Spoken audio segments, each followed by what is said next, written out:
வணக்கம் நண்பர்களே. ஆவணி மாத பௌர்ணமியானது அதிரடியாக வந்திருக்கு. அதனுடைய சிறப்பு பரிகாரங்களை பலன்களை பார்க்க போகிறோம். வெல்கம் பேக் டுடே சேனல் நண்பர்களே. இன்னைக்கு இந்த வீடியோவில் ஒரு பவர்ஃபுல்லான ஜோதிட தாள்களையும் ஒரு பவர்ஃபுல்லான ஆன்மீக பரிகாரத்தையும் பார்க்க போகிறோம். பார்க்குறதுக்கு முன்னாடி எதை பற்றியது பார்க்க போகிறோம் அப்படிங்கிறத வாங்க இன்ட்ரோவில் பார்க்கலாம். 2026 கரெக்டாக ஜூலை முடிந்து இப்போ ஆகஸ்ட் ஆனது நடந்துட்டுருக்கு. இந்த ஆகஸ்ட்டே இன்ஃபேக்ட் முடிய போகுது. ஆகஸ்டுடைய கடைசியாக வரக்கூடிய 27ஆம் தேதி ஒரு சாதாரண நாள் கிடையாது. அன்னைக்கு ஆவணி மாதம் 10ஆம் நாள் கிழமை வியாழக்கிழமை. அன்னைக்கு என்ன ஸ்பெஷல்னா, அன்னைக்கு ஆவணி மாதத்துடைய அவிட்ட நட்சத்திரமும் ஆவணி பௌர்ணமி வருது. அதுதான் ரொம்ப ஸ்பெஷலு. இந்த பௌர்ணமியை முன்னிட்டு கிரகங்கள் அமைந்திருக்கக்கூடிய அடிப்படையில் ஒவ்வொரு ராசிக்காரங்களுக்கும் தலையெழுத்து மாறும்.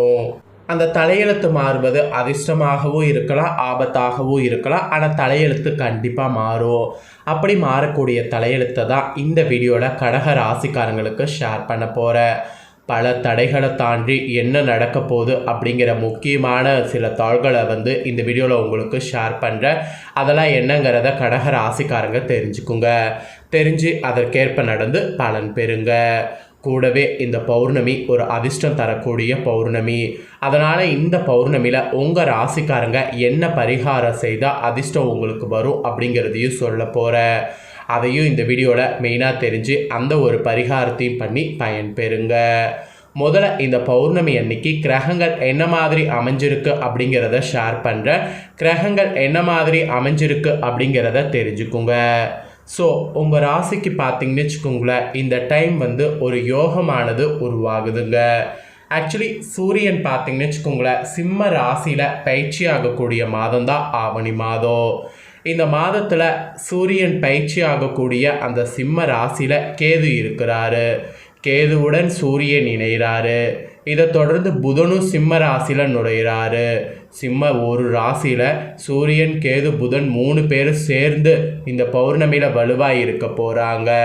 அதனால் திருகிருக யோகமானது உருவாக போகுது. இந்த யோகத்தின் காரணமாக தான் இந்த பௌர்ணமி 12 ராசிக்காரங்களுக்கு அதிர்ஷ்டம் தரக்கூடிய பௌர்ணமியாக வரும் என்பது குறிப்பிடப்படுகிறது. மெயினாக ஜோதிடத்தின்படி கிரகங்களுடைய பயிற்சி காரணமாக கிடைக்கக்கூடிய பலன்களை தாண்டிலோ சில கிரகங்களுடைய சேர்க்கையோ அற்புதமான பலன்களை தரக்கூடியதாக இருக்கும். அந்த விதத்தில் தான் சிம்ம ராசியில் கேதுவுடன் சூரியனும் புதனும் இணைந்து இந்த யோகத்தை உருவாக்குறாங்க. இந்த திருகிருக யோகமானது சில ராசிக்காரங்களுக்கு அறிவு, பேச்சு திறன், தன்னம்பிக்கை, தலைமைத்துவம், தொழில், வணிகம், நிதி விவகாரங்களில் குறிப்பிடத்தக்க மாற்றங்களை கொண்டு வரக்கூடும். அதில் உங்கள் ராசிக்கு இந்த கிரக சேர்க்கைகளால் இந்த பௌர்ணமியில் நன்மை அதிகம் அடைய போகிறீங்களா, தீமையை அதிகம் அடைய போகிறீங்களா அப்படிங்கிறது குறிப்பிடப்படுது. ஃபஸ்ட்டு உங்கள் ராசிக்கு என்ன நடக்கும் அப்படிங்கிறத பொதுவாக சொல்லிடுறேன். கடக ராசிக்காரங்களுக்கு பொதுவாக இந்த ஒரு யோகத்தினால அதிர்ஷ்டமும் அதிகம் இருக்குன்னு சொல்ல முடியாது, ஆபத்து அதிகம் இருக்குன்னு சொல்ல முடியாது. ரெண்டுமே ஈக்குவலாக தான் இருக்கும். அதனால் நீங்கள் என்ன பண்ணுறீங்கன்னா, உங்களுக்கு ஒரு காரியம் செய்யணும் அப்படின்னு நீங்கள் நினச்சிங்கன்னா அந்த காரியம் செய்கிறதுக்கு முன்னாடி நல்லா ஆலோசனை பண்ணுங்கள். அந்த காரியம் இப்போ செய்தால் நமக்கு கரெக்டாக இருக்குமா, அது செய்கிறதுனால நமக்கு வெற்றி கிடைக்குமா, அது செய்கிறது எந்த அளவுக்கு யோகத்தை கொடுக்கும் அப்படிங்கிறதெல்லாம் நல்லா ஆலோசனை பண்ணி அதுக்கப்புறமேட்டு முடிவெடுங்க. பொதுவாக உங்களுக்கு இந்த மாதிரி ஒரு விஷயம் சொல்லப்பட்டிருக்கு. இப்போ உங்களுக்கு இந்த பௌர்ணமி அன்னைக்கு செய்ய வேண்டிய பரிகாரத்தை சொல்கிறேன். இந்த பரிகாரத்தை டீப்பாக தெரிஞ்சுக்குங்க. அதுக்கப்புறம் இன்னும் விரிவாகவும் உங்களுக்கு பலன்களை ஷேர் பண்ணுறேன். இந்த பௌர்ணமி அன்னைக்கு புண்ணியத்தை சேர்க்க இந்த பரிகாரத்தை கடக ராசிக்காரங்க செய்ய வேண்டும். சரி, புண்ணியத்தை சேர்க்க என்ன பரிகாரம் செய்யணுங்கிறத வாங்க பார்க்கலாம். பிரபஞ்ச பேராற்றல் மிகுந்த நாளாக தான் பௌர்ணமியானது திகழ்கிறது. பௌர்ணமி நாளில் நாம் செய்யக்கூடிய எந்த ஒரு வழிபாடாக இருந்தாலும் அந்த வழிபாடுக்கு அதிக அளவில் பலன் கிடைக்கும் என்றும் நாம் வைக்கக்கூடிய வேண்டுதல் விரைவில் நிறைவேறும் என்று கூறப்படுது. பௌர்ணமி நாளில் பலரும் பலவிதமான தெய்வ வழிபாட்டில் ஈடுபடுவாங்க. இஷ்ட தெய்வ வழிபாடு, குலதெய்வ வழிபாடு, பெண் தெய்வ வழிபாடு, சிவ வழிபாடு, சந்திர வழிபாடு, நாராயணர் வழிபாடு, இந்த மாதிரி பலவிதமான தெய்வங்களுக்கு உகந்த நாளாக பௌர்ணமி தினம் திகழ்கிறது.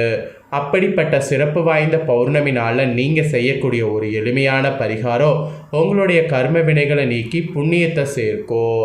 அந்த பரிகாரத்தை கடக ராசிக்காரங்க உங்களுக்கு சொல்லித்தரப்போகிற தெளிவாக இந்த வீடியோவில் தெரிஞ்சுக்குங்க. ஆவணி மாதத்தில் வரக்கூடிய பௌர்ணமி என்பது ஆகஸ்ட் இல்லைனா செப்டம்பரில் வரும். இந்த டைம் செப்டம்பர் 27ஆம் தேதி வியாழக்கிழமை அன்று வருகிறது. வியாழக்கிழமை முழுவதுமே பௌர்ணமி திதி இருக்குது. பௌர்ணமி அன்னைக்கு காலையில் தான் வந்து ஸ்டார்ட் ஆகுது. ஆக்சுவலி பௌர்ணமி முடியக்கூடிய வெள்ளிக்கிழமை அன்னைக்கு சந்திர கிரகணமும் நிகழ்கிறது. அதனால் இந்த பௌர்ணமிக்கு ஒரு கூடுதல் சிறப்புகள் இருக்குது.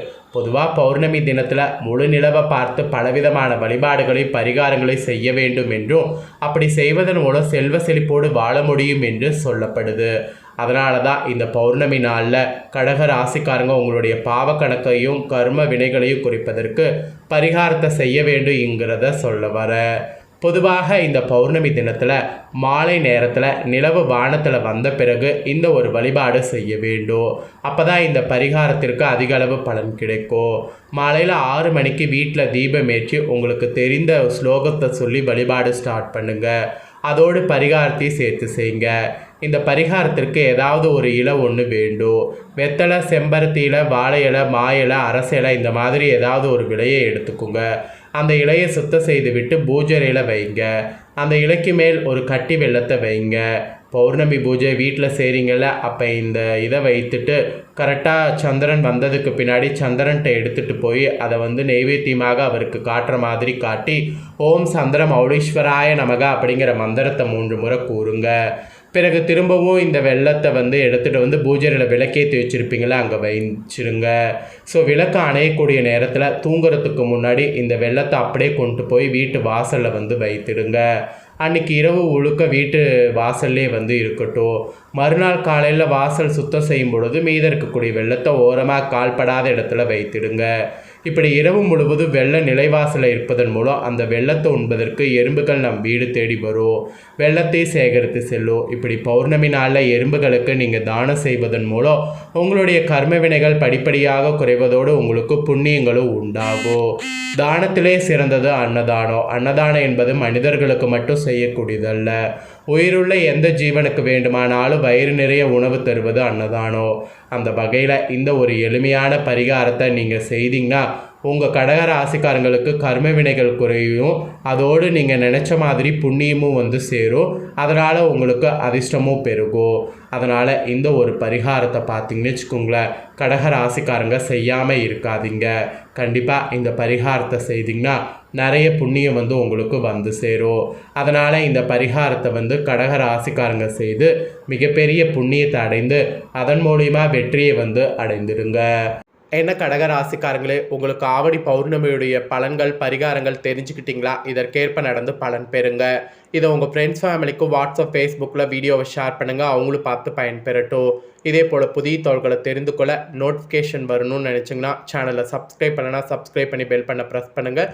வேறொரு வீடியோவில் நோட்டிஃபிகேஷனோட வந்து மீண்டும் பார்க்குறேன்.